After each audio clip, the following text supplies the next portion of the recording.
You're watching Good Morning Nigeria on the network service of the NTA. Up next for us is a newspaper review.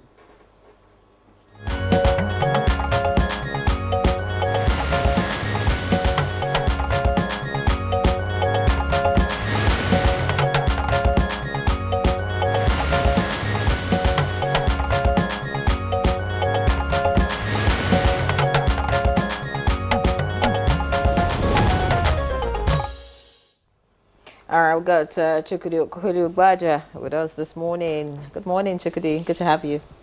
Let's do the first thing. Good morning, Nigeria.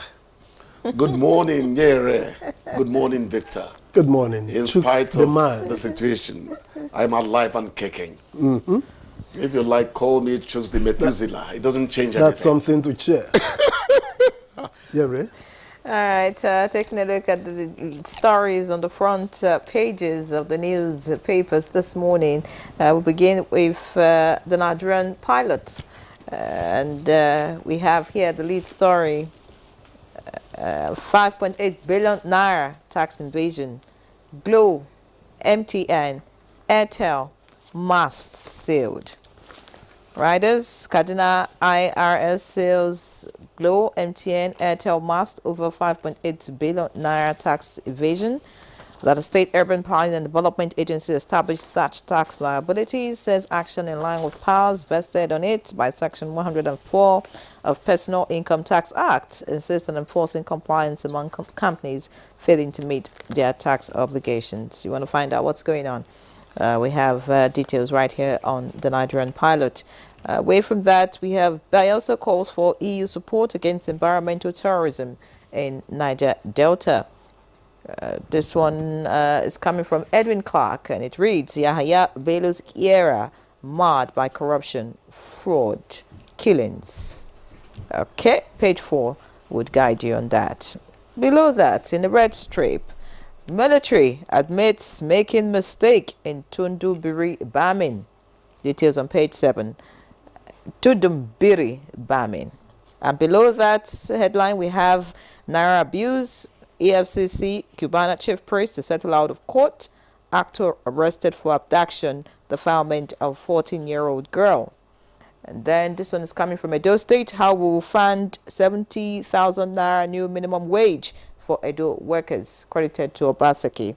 2023 post-election report, Action Aid Nigeria wants erring judges punished. And NDIC increases commercial bank deposit insurance coverage to 5 million naira and 2.5 million naira for microfinance banks. All right, quickly moving from the Nigerian pilot, now let's see the New Telegraph. New Telegraph here leads with governors disagree with federal government on new minimum wage. Pages 2 and 3 has all the details. Customs resolved 31 related trade disputes in 3 years. That's also right here. And of course, all other stories that have been read on the Nigerian pilot are also here. We have this one, police arrest mastermind of Abuja Kaduna train attack. Rider say suspect partook in Greenfield varsity students abduction in 2021.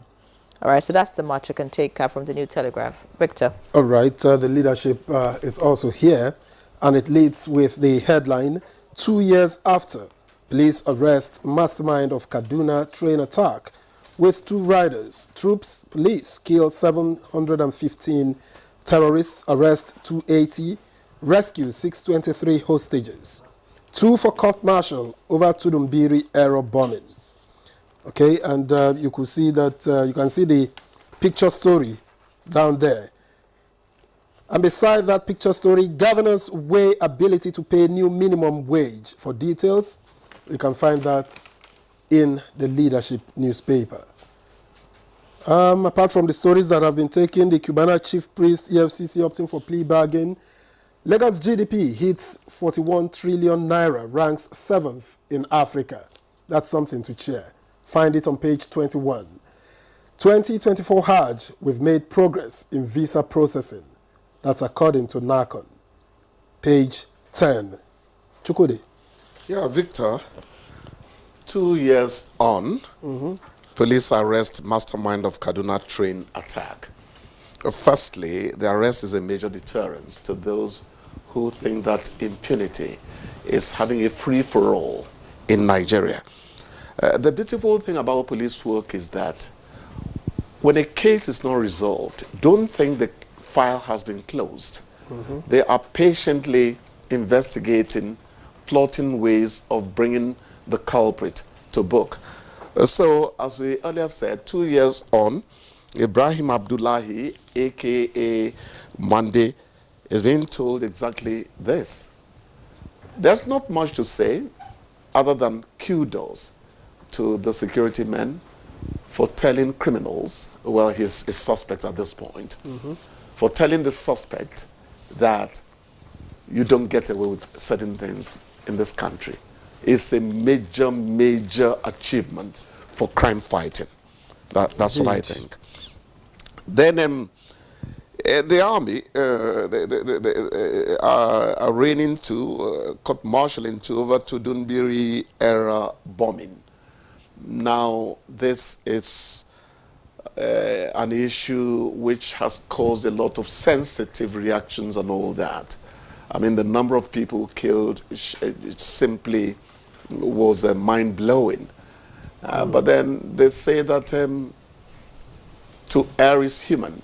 But if the army are court-martialing too, it would seem to suggest that it has been found that certain things could have been done to prevent it. And it is good for accountability and also good for those who lost relatives. Indeed. They would not think that, oh, they are dead, can That's we one please of move those. on? You know, it matters that men in uniform are told that the rules of engagement have to be obeyed to the last letter.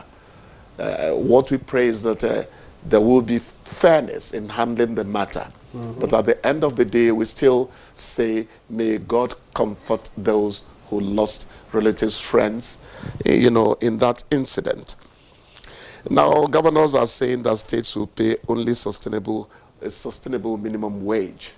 I mean, there is nothing to add to that. You can't undertake to handle a task that is beyond you. Some people are still struggling to pay the 30,000 naira minimum wage. That is why Governor Godwin Obaseki of Edo State should be commended for quickly telling us that 70,000 naira is now the minimum wage in Edo State. The NLC local branch there could come and say, no, 70 is still not enough. But the fact that he has moved ahead to announce it is a lot of goodwill. It's just like what the presidency did the other time, just 2 or 3 days ago, 2 days ago rather, the 35,000 naira to consolidated salary structures and all that. And the minister, what did you say? 35% you mean? 35% please, to those who are in the consolidated salary structure. And the minister quickly added that when the minimum wage is determined by the tripartite committee, it will take effect from May 1. Goodwill goes a long way to keep up, shore up the human effort, will, and determination to go on.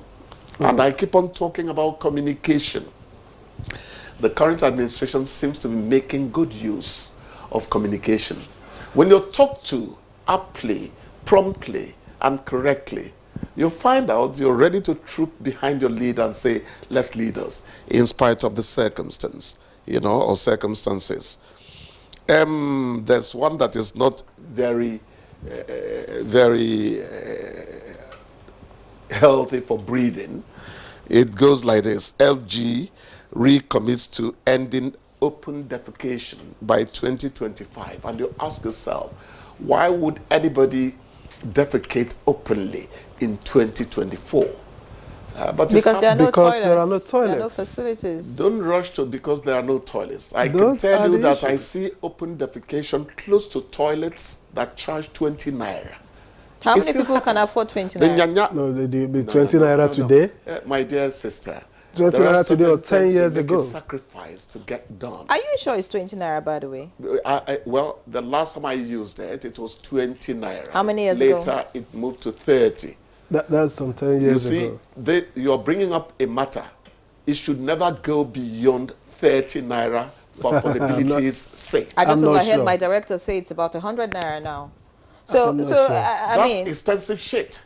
Oh, this is Good Morning Nigeria. shit is good business, by the way. Oh my God. I hope you've heard 100 that. naira. No. The local authorities, the local governments. So, No, but but you know- even at that, no, but- even no, at but- that, they are No. grossly, But you see- grossly inadequate. They're grossly But you Grossly see, inadequate. but you see, the business out of this thing we're talking about is something I think that the private sector and even government should look at.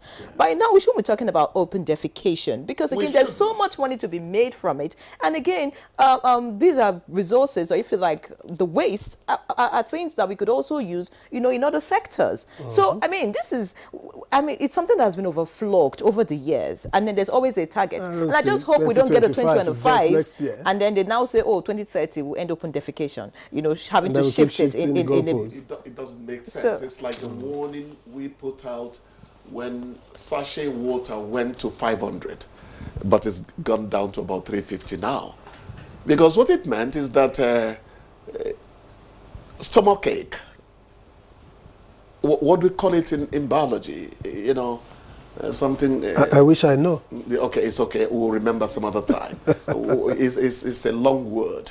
But what we're saying here is that when you make clean water affordable, you are taking people back from that regular trip to hospital. So there are implications. Open defecation is invitation to diseases. You understand? It's not even the monetary interest we should put, first. It is the fact that it is not healthy for us for people to defecate openly. That's my simple thought on that. All right, and just before you go, Naira abuse, Cubana chief priest and the EFCC opt for plea bargain. Plea bargain, I don't know how to view that. But at least they are talking, and you probably see changes in the young man. The law is not against plea bargain. When it is not against the law, it can be tried. It becomes an option. There are times government... And when you cooperate... There are times government... that Look works. at what happened in the Niger Delta issue. Late Yaradua said, let us make peace with these boys. I mean, we were hearing about killings of even security forces in the Niger Delta. Sometimes Blowing up of a pipelines. political situation becomes tenable in matters. And government tries to ask you to understand that it is to the benefit of the country that we do it. It's part of negotiation in life. So if plea bargain is being pushed there, if it's not against the law, let's try it as an option. The important thing is that we move forward. All right, Indeed. moving forward, we're about to wrap up a newspaper review, but just to mention that this is right here, cell phone linked to nearsightedness. And there's this study that says that about 50% of the global population could need corrective lenses by 2050. And that's because of the gadgets that we use, having to sit in front of the TV and all of that. Could it be cell phone that is responsible for my not seeing us no matches clearly? Something Something else is I find myself responsible. dragging the couch closer to the Thank him. television Let's set. thank him. Thank you so much, When I'm Chukudi. still just the ball. Thank you so much, Chukudi. I think you need to change your club. That way you'll be able to watch the matches better. All right, many thanks, Chukudi. We'll take a break. When we come back, we'll get into the conversation. We're talking about autism. Stay with us.